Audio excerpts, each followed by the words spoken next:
RMC, midi 15h. Estelle Midi. Estelle Denis. Vous êtes dans Estelle Midi, il est 13h50 et Estelle Midi le vendredi, eh bien c'est le rendez-vous des notaires, c'est parti. RMC, Estelle Midi. Les notaires vous répondent. Et aujourd'hui, c'est maître Nathalie Cousigou-Suas qui est avec nous. Bonjour maître. Bonjour à tous, bonjour Estelle. Et vous allez répondre à la question d'un ado, il s'appelle Clément, il a 19 ans et voilà sa question. Bonjour, je n'ai pas de père et le nouveau mari de ma maman souhaite m'adopter. Comment cela va se passer et faut-il que nous allions voir un notaire ?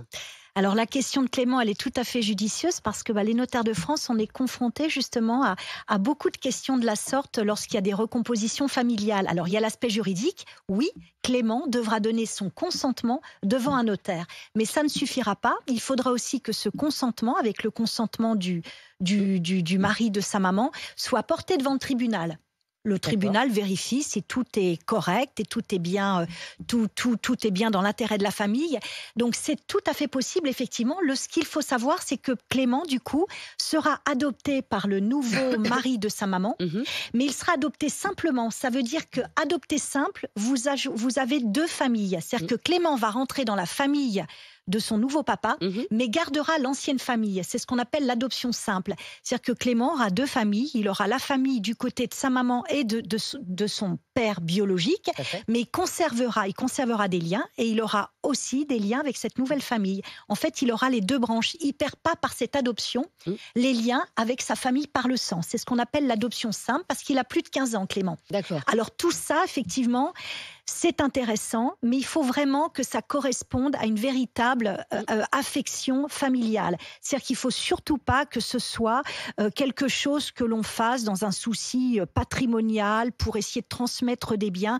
Il faut que ça corresponde réellement à un sentiment familial d'affection. Il n'y a rien de pire que de faire des adoptions pour des raisons juridiques. Pourquoi ? Parce que seulement pour des raisons juridiques, parce que quand vous êtes adopté, quand on adopte l'enfant de son conjoint, eh ben, il rentre dans votre famille, il devient votre héritier. Ah, c'est ce que j'allais poser comme question. Mais bien les mêmes sûr, droits que les enfants il biologiques. aura les mêmes droits que les enfants par le sang. C'est-à-dire que moi, je pense qu'il faut vraiment, ça ne doit pas se faire à la légère. Il faut que ça se voit si on ne sait pas si ce nouveau mari a lui-même des enfants.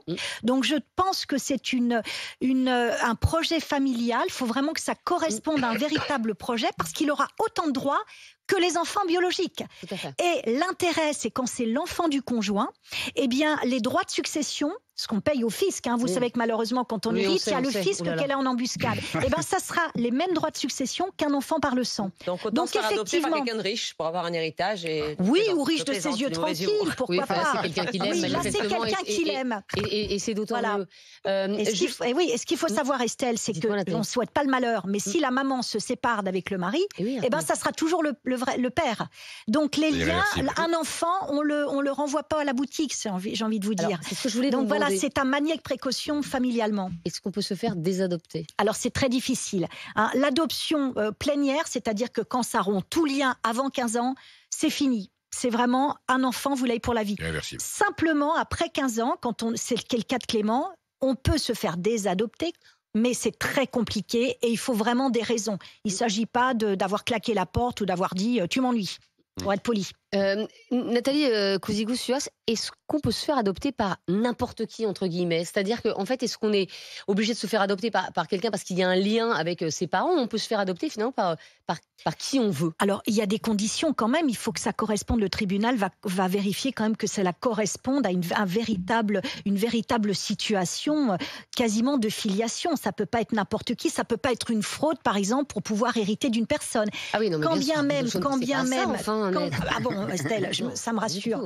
Et d'ailleurs, quand on adopte sous certaines conditions, quand c'est pas l'enfant du conjoint, de toute façon, le fisc va, si vous héritez de la personne qui vous a adopté, va prendre 60% de droits, comme si c'était une personne étrangère. Donc, faut pas aller faire des adoptions comme ça, conseillées patrimonialement pour payer moins de droits. Faut vraiment que ça soit bien réfléchi.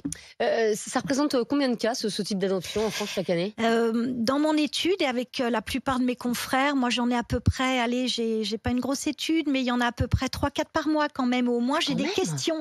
Ben oui, parce qu'il y a beaucoup de recompositions familiales et il y a aussi beaucoup de gens qui ont vraiment considéré l'enfant de leur conjoint ou de leur compagnon comme le leur. Et aussi l'adoption, ils se disent, si je l'adopte et si je divorce ou je me sépare d'avec la mère, bah, au moins j'aurai un lien avec cet enfant. Parce que quand ce sont les beaux enfants, et qu'il n'y a pas de lien, bah vous n'avez pas un droit de visite, vous savez, d'hébergement comme on a en cas de divorce. Donc parfois ce lien, il est effectivement très fort lorsqu'on a élevé un enfant. Et ce sont souvent des belles histoires. Mais c'est souvent de très belles histoires comme on a dans nos études. Merci beaucoup, maître Nathalie Cousigou-Suaz, d'avoir été avec nous dans ce rendez-vous des notaires tous les vendredis dans Estelle, midi 13h50. Dans un instant, on parlera des scandales.